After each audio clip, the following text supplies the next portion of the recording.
አላህን ፍሩ። ሐሰተኛ መረጃ የምታስተላልፉ ሰዎች ሀጂ የት እንደሚቀበሩና መቼ እንደሚቀበሩ ወሬ እያዛቡ ይገኛሉ። ኢና ሊላሂ ወኢና ኢለይሂ ራጂዑን። እጅግ የሚያሳዝን ዜና ነው ይዤላችሁ የመጣሁት። የሞቱ ሰዎችን እንዳትሰድቧቸው እነሱ ከሰሩት ስራ ጋር ተገናኝተዋል ይላል ነብያችን ሰለላሁ ዐለይሂ ወሰለም። አሰላሙ አለይኩም ወራህመቱላሂ ተዓላ ወበረካቱ። ውድና የተከበራችሁ የኑር ቤተሰቦች እንዴት አላችሁ? ዛሬም ኢንሻአላህ አዳዲስ መረጃዎችን ይዤላችሁ መጥቻለሁኝ። ከነዛ መካከል እንግዲህ ሀጂ ዑመር ሙፍቲ ወደ አኺራ ሄደዋል። ከዚህ ዓለም በሞት እንደተለዩ መረጃዎች እየወጡ ነው የሚገኙት። ትላንት አመሻሹ ላይ እንግዲህ አባታችን እንደሞቱ መረጃዎች ወጥተዋል። በዚህ ጉዳይ ላይ እንግዲህ የተለያዩ ሰዎች የተለያየ ሐሳባቸውን እያራመዱ ነው የሚገኙት። እንግዲህ አንዳንድ ወንድምና እህቶች ደግሞ በዚህ ጉዳይ ላይ የማይገባ ከሙስሊም የማይጠበቅ ኮሜንቶችን የሚጽፉ ወንድሞች አሉ። ሁሉም ሰው ስራውን ያገኛል። እሳቸውም እንግዲህ ኸይርም ሰሩ መጥፎም ስራ ሰሩ ወደ አኺራ ሄደዋል። እኛ ላይ ተሰርተዋል ብለን የምናስብ ወንድምና እህቶች አውፍ ማለት ለአላህ ብለን ሁሉም ነገር መተው ነው የሚጠበቅብን ብዬ አስባለሁ። ኢንሻአላህ አላህ ጀነተል ፊርደውስ እንዲወፍቃቸው ሁላችሁም ዱዓ አድርጉላቸው። ኢና ሊላሂ ወኢና ኢለይሂ ራጂዑን። እጅግ የሚያሳዝን ዜና ነው ይዤላችሁ የመጣሁት። ተቀዳሚ ሙፍቲ ሀጂ ዑመር ኢድሪስ እጅግ በሚያሳዝን ሁኔታ በሰሞኑን ታመው በሕክምና ላይ እንደነበሩ ሁላችሁም ሰምታችኋል። አሁን የተሰማው ዜና ደግሞ እጅግ የሚያሳዝን ነው። ወደ አኺራ ሄደዋል። የቀድሞ የእስልምና ጉዳዮች ጠቅላይ ምክር ቤት ዋና ፕሬዝዳንት የነበሩት ሀጂ ሙፍቲ አላህ መልካም ስራቸውን ሁሉ ይቀበላቸው፣ አላህ ይዘንላቸው። ሁሉም ሰው ዱዓ ያድርግላቸው። በደንብ ሼር፣ ኮፒ ሊንክ፣ ሪፖስት ያደርጋችሁ አዳርሱት። እኒህ አባታችን በድሮ የመጅሊስ አመራር የነበሩ አባቶች ናቸው። እንግዲህ ሁላችሁም እንደምታውቁት አሁን ላይ ደግሞ እንግዲህ ወደ አኺራ ሄደዋል። ያ ጀማዓ ስራቸውን ጠቅልለው ይዘው ወደ አኺራ ሄደዋል። ነገር ግን ለአንዳንድ ወንድሞችና እህቶች የምትሆነ አንዲት ሐዲስ አለች፣ ጠር ያለች የረሱላችን ንግግር አለች። እሱን እንድትከታተሉ ለሁላችሁም ልጋብዛችሁ። የሙፍቲው ሀጂ ዑመር ኢድሪስ ሞት ጋር ተያይዘው የሚነሱ ብዙ ኮሜንቶች አሉ። እባካችሁ ነብያችን ሰለላሁ ዐለይሂ ወሰለም لا تسبوا الأموات فإنهم قد أفضوا إلى ما قدموا يموتوا سووچن እንዳትሰድቧቸው እነሱ ከሰሩት ስራ ጋር ተገናኝተዋል ይላል ነብያችን ሰለላሁ ዐለይሂ ወሰለም። አንዳንድ ኮሜንቶች እንኳን ሞቱ እኛ አህለ ሱና ወልጀማዎችን ብዙ አዛ ያደረጉ ነበር፣ ህዝብን ያጋጩ ነበር። ያ ኢኽዋን አላሁ ተባረከ ወተዓላ በተከበረው ቁርአን ያ አዩሃ الذين آمنوا እናንተ ያመናችሁ ሰዎች ሆይ عليكم أنفسكم راساكم بتشات قطارو لا يضركم من ضل إذا اهتديتم እናንተን አይጎዳችሁም። እናንተ ቀጥተኛ መንገድ ካያዛችሁ የጥመመሰው ምንም አይጎዳችሁ ብለናል። እኛ በራሳችን ወንጀል ቢዚ እንሁን። እስቲ አላህ ይዘንላቸው፣ አላህ የጀነት ያደርጋቸው። ያ ጀማዓት ኑር ሐባይቢ አደራ ማለት ፈልጋለሁ። ወላሂ በማንኛውም ሶሻል ሚዲያ ላይ ብዙ ሙስሊምም ክርስቲያንም የሚሆኑ ሰዎች በዚህ ተያያዥ ጉዳይ ላይ ፖስት ስለሚያደርጉ ፕሊስ ኔጌቲቭ የሆነ ኮሜንት አደራ እንዳጽፉ። ያ ጀማዓ ከኡስታዞቻችን ብዙ የምንማረው ነገር አለ። ያ ጀማዓ በሲያሳ ነው ብዙ ነገሮችን ወደኛ ለንስብ የምንችለው፣ በጥሩ ባህሪያችን ነው። እነሆሱ እንኳን ሙስሊም የሆነውን ይቅርና ክርስቲያን ወገኖቻቸውን እንዴት እንደሚያስተምሩት እየተመለከታችሁ ነው። ያ ጀማዓ በዛ መንገድ ሁላችንም ኢንሻአላህ ጥሩ ባህሪ በተለያዩ ሶሻል ሚዲያዎች ላይ ኮሜንት ላይ ኔጌቲቭ ነገር አደራ እንዳጽፉ ለማለት ነው። ወደ ቀጣይ ቪዲዮ። አሁን እኔ ወደ እርሶ እንደመጣ ሲታወቅ እንዴት ነው ጤናቸው? ህክምና ቼክ ያደርጋሉ ወይ? እንደ ጤናቸውስ መድኃኒት ይወስዳሉ ወይ? ያሉበት የጤና ሁኔታ ምን ይመስላል ወይ ጠይቁኝ ሰዎች አሉ። አሁን የዘንድ ሁለት ያመመኝ መማራቅ ዶክተር ማርሄድ እህልም በብዛት አልበላም። ዘንድሮ ሁለት የታመምኩት አሁን ሁለተኛው ላይ ነኝ። ያውም ድምጤን ያዛርጎኝ ነበር። አሁን ይህን ሰሞን እዚህ የሳምባ ምስኪን ሸምብለው ይህን ሰሞን ነው ትንሽ ሻል ያለን። ምክንያቱም እኛ ኪታቡ ነብያችን እንደሚሉት ሰው ጤና ተፈለገ ምግብ ያቀልለው። ምግቡ የበላው ምግብ ታይጠፋት አካሉ ታይሶረፍ ተጨመረበት በሽታ ነው። ሲያሲት የበላው መጥፋት አለበት ሁለተኛ ለመብላት ይላሉ።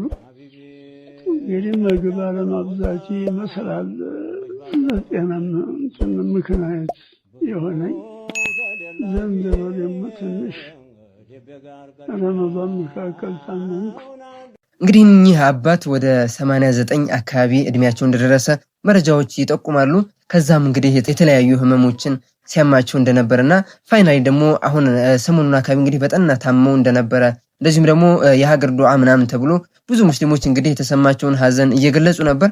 አሁን ላይ ደግሞ እንግዲህ ወደ አኺራ ወደማይቀረው መንገድ ሄደዋል። አላህ ጀነተል ፊርደውስ እንዲወፍቃቸው በፍጹም መታረም ያለበት ነገር ነው። ሙፍቲያችን ሀጂ ዑመር አላህ ጀነት አድርጋቸው የመቃብር ቦታቸው ኃይሌ ጋርመንት በሚገኘው መኖሪያ ቤታቸው ግቢ ውስጥ ነው የሚቀበሩት የሚል ነገር ሐሰን ታጁ ፖስቶ ጠይቼ ይሄ ነገር እውነት ከሆነ ትልቅ ስህተት ያመጣል። ለሳቸውም ጥሩ አይደለም፣ ለኡማውም ለህዝብ ሙስሊሙም ጥሩ አይደለም። መቀበር ያለባቸው በእስላም መቃብር ከጓደኞቻቸው ከእስላም እህት ወንድሞቻቸው ጋር ነው መሆን ያለበት። በኋላም ያመጣውን ችግር ስታዩ ሀጂ ዑመርን በጣም ብዙ ሰው ስለሚወዳቸው ቦታውን ማምለኪያ ነው የሚያደርጉት። ቦታውን ይሳለሙታል፣ ይሰግዱበታል፣ ሌላም ነገር። በተለይ ይሄንን የወሰኑ አካላት ወደፊት የሳቸውን መቃብር ቦታ የቢዝነስ ቦታ ሊያደርጉት ፈልገዋል ማለት ነው። ይሄ ትልቅ ስህተት ነው። መቀበር ካለባቸው በሙስሊም መቃብር ቦታ ነው መሆን ያለበት። ይሄ ነው፣ ሌላ ነገር የታሰበ ነገር ከሌለ ማለት ነው። አላህ ጀነት አድርጋቸው ሙፍቲያችንን። በጣም ትልቅ አሊም ሙፍቲ፣ በጣም እንወዳቸው የምናከብራቸው ታላቅ የኡማው አባት ነበሩ። አላህ ጀነት አድርጋቸው። በዚህ ዙሪያ ግን መታረም አለበት ብዬ አስባለሁ። ያ ጀማዓ እንደዚህ አይነት ስህተቶች በጣም በጥንቃቄ ልናያቸው ይገባል። ያ ጀማዓ ከዚህ በፊት የተሰሩ ስህተቶች ሙስሊሙ ማህበረሰብ በተለያየ ሽርክ መንገድ ላይ እንዲቆይ አድርጎታል። ከዚህ በኋላ ደግሞ እንደዚህ አይነት ነገሮችን በጥንቃቄ መመልከት አለብን ኢንሻአላህ። ሙስሊሙ ማህበረሰብም ከእንደዚህ አይነት ሁኔታ ራሱ እንዲጠብቅ አደራ ማለት እፈልጋለሁኝ። የመጅሊስ አመራሮችም እንደዚህ አይነት ሁኔታዎች እንዳይከሰቱና ሙስሊሙ ማህበረሰብ በማያውቀው መንገድ ወደ ሽርክ መንገድ እንዳይጓዝ ጥንቃቄ ሊደረግበት ይገባል ብዬ አስባለሁ ኢንሻአላህ። የእናንተን ሐሳብና አስተያየት ደግሞ ኮሜንት ላይ አስቀምጡልኝ። አሁን ቀጥሉ።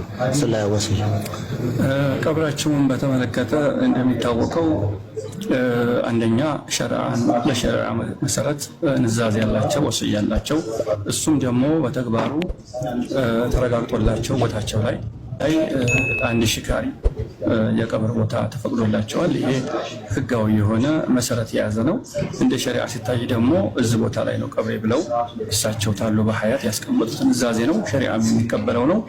ይህንን ሸሪዓም የሚያስከብረው ስለሆነ ከዛም አንጻራዊ ደግሞ በዶክሜንት የተረጋገጠ ያ ቦታ የተፈቀደላቸው ማስረጃ ያለው ካርታም የተዘጋጀለት ያ ቦታ አንድ ሽካሪው ላይ የቀብር ስነ ስርዓት የእሳቸው ይፈጸማል። የቤተሰብ ቀጣይ የሚሆንበትን መንገድ እንዳለ ነው የምናውቀውና ንጽህና ሐቅ የሆነ ቀብራቸው እዛ ላይ ነው የሚፈጸመው ማለት ነው። ያ እንግዲህ በገጠር የተለመደ ያው ለአዲስ አበባ ነው እንጂ እሱን ደግሞ ግለጹላችሁ። ያ ደግሞ ሸሪዓ የሚደግፈው ነው። ምክንያቱም ብንወስድ ሐታ ነብዩ መሐመድን ሰለላሁ ዐለይሂ ወሰለም ብናይ መዲነቱል ሙነወራ ያው ቀብራቸው እዛ ውስጥ መስጂዱ ላይ እንደሆነ ይታወቃል። ማንም ያውቃል። እሳቸውም መስጂዳቸው ነው ያ ቦታ፣ መስጂዳቸው ጎን ላይ ነው ይሄም እንትን የተደረገው። በትላልቆቹም ሐሪማ ስናይ ለምሳሌ መውሰድ እንችላለን፣ መዲያናን ማየት እንችላለን። ከዛም አልፎ ደግሞ ገታ ማየት እንችላለን። ትላልቅ መሻይኾች ያው ወይሐቸው ወይንም ቀብር ስነ ስርዓታቸው መስጂዳቸው ጎን ይሆናል። ምንም ሸሪዓ ጋር የሚጻረርም አይደለም፣ ሸሪዓም የሚደግፈው ነው። በዚህ መሰረት እሳቸውም ታሉ በሐያታቸው ንዛዜውንም ተግባሩንም እንዲሁ ዶክሜንቶቹንም አዘጋጅተው ጨርሰው ትክክል የሆነ መስመር የያዘ ነው ማለት ነው። ቀብሩ ስነ ስርዓት እዛ ነው የሚፈጸመው። እንግዲህ አሱ በቃ ይሄን ይመስላል። ሰላም አለይኩም ወራህመቱላሂ ወበረካቱ። እንግዲህ አላህ ሁላችንም ሰብር ይስጠን። አላህ እንግዲህ ጀነቱል ፊርደውስ ይወፍቃቸው። አስተባባቂና እንግዲህ ቤተሰቦቻቸው የሚሉት ወሲያቸው እንደዚህ ነበር። በዱንያ ላይ ሳሉ ፍላጎታቸው እንደዚህ ስለነበረ የነሱን ፍላጎት ማስፈጸም አለብን ነው የሚሉት። ያንን ነገር ደግሞ ለማስፈጸም እንግዲህ ከከንቲባም ጀምሮ ብዙ መንገዶችን ያንን እዛ መቃብር ቦታቸውን ለማድረግ ብዙ ርቀት እንደተጓዙ መረጃዎች እየወጡ ነው የሚገኘው። እንግዲህ የመቃብር ቦታው የሚቀየር ከሆነና ሌሎች አንዳንድ መረጃዎች የሚወጡ ከሆነ ኢንሻአላህ ማድረሳችሁ ይሆናል። እናንተ ግን ይህን ቻናል ሰብስክራይብ አድርጋችሁ መጠበቅ ይኖርባችኋል። አላህን ፍሩ። ሐሰተኛ መረጃ የምታስተላልፉ ሰዎች ሀጂ የት እንደሚቀበሩና መቼ እንደሚቀበሩ ወሬ እያዛቡ ይገኛሉ። እባካችሁ ይሄ ቪዲዮ ብዙ ሰው ጋር ደርሶ ብዙ ሰው እውነታውንና የት እንደሚቀበሩ መቼ እንደሚቀበሩ እንዲያውቅ ፈልጋለሁ። በደንብ ኮፒ ሊንክ አድርጉት ይሄን ቪዲዮ። እንግዲህ ትክክለኛው ብዙ ሰው እያወራ ያለው ያው ኮልፌ ይቀበራሉ የሚል ግምት እየሰጠ ነው። ዙሁር ላይ ነው እያለ ሰውን እያወጀነባበሩት ይገኛሉ። ሰው እንዲንገላታ ሰበብ አንሁንና ትክክለኛው መረጃ ግን ከቤተሰባቸውም ሆነ ብዙዎቹ ኢንፍሉዌንስ ያደረጉት ሰምታችሁት ሊሆን ይችላል። ነገር ግን ትክክለኛው እዛው ሐሪማቸው ደረሶቻቸውን የሚያስቀሩበት የነበረው ቅጥር ግቢያቸው ውስጥ ነው ቀብራቸው በወስያቸው በኑዛዜያቸው መሰረት እዛው ነው የሚቀበሩት ማለት ነው። ኃይሌ ጋርመንት አካባቢ በሚገኘው መኖሪያቸው ማለት ነው። እና ደግሞ መቼ ላላችሁ ደግሞ ዙሁር አይደለም። ያው መጀመሪያ የሽኝት ፕሮግራም በኒ መስጂድ ብዙ አመታትን እያስቀሩ ዑምራቸውን የፈጁበትም ሆነ ውድ የሚባለው ለሳቸው የሚወዱት መስጂድ በኒ ነው። ሰውም የሚወዳቸው እሳቸውን ልናይ ስንፈልግ የምንሄድበት በኒ መስጂድ ነበርና አሁንም በኒ መስጂድ ሽኝት ይደረግላቸውና ባለስልጣናት በተገኙበት ደግሞ ሚሊኒየም አዳራሽ የመጨረሻ ሽኝታቸውን አድርገው እንግዲህ አስር ላይ ነው ቀብራቸው እዛው የሚከናወነው ማለት ነው። ይሄ ነው ትክክለኛው መረጃ።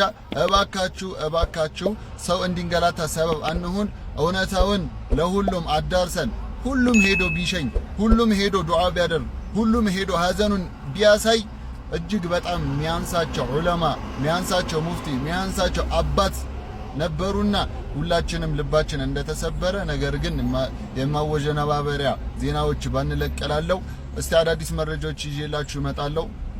ሰላም አለይኩም። እስካሁን እንግዲህ ያለው መረጃ ያ ጀማዓ እነዚህን ይመስላሉ። ኢንሻአላህ አዳዲስ መረጃዎች የሚመጡ ከሆነ አፕዴት ማድረሳችሁ ይሆናል። የቀብር ስነ ስርዓቱ እንዲሁም ደግሞ ከዛ በኋላ የሚከሰቱ አዳዲስ ጉዳዮች ካሉ ኢንሻአላህ ለማድረስ በቻልኩት አቅም ሞክራለሁ። እናንተ ብቻ ይህን ቻናል ላይክ እንደዚሁም ደግሞ ሰብስክራይብ እያደረጋችሁ ቤተሰብ መሆን ትችላላችሁ። ለዛሬ የተዘጋጁት ቪዲዮዎች እነዚህን ይመስሉ ነበር። ኔክስት ኢንሻአላህ በአላህ ፈቃድ በአሪፍ ሌላ ሐላል በሆኑ መረጃዎች የምንገናኝ ይሆናል ኢንሻአላህ። እስከዛው ግን ሰላማችሁ በዝት ይበል። በያላችሁበት ሰላም ቆዩልኝ። ወሰላሙ አለይኩም ወራህመቱላሂ ተዓላ ወበረካቱ።